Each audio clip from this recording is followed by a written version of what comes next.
The kidneys are known to help extract fluid wastes from the blood, produce hormones, balance the various electrolytes in the body, and many more.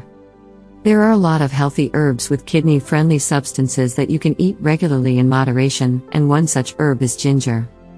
In this video, I want to briefly educate you on what may happen to your body if you eat ginger regularly in moderation. Ginger's powerful antioxidants go through the circulatory system to the kidneys, where they help to neutralize free radicals that contribute to potentially dangerous chemical reactions, including the crystallization of oxalate stones. By eliminating free radicals, which fuel cancer and other abnormal cell growth, ginger has several health benefits.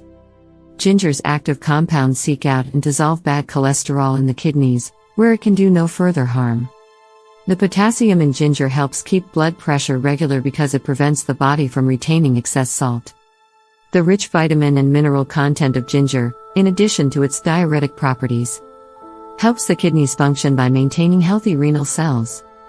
Both the antioxidants and other powerful components in ginger are effective in cleaning out the kidneys and killing any bacteria that may have settled in there.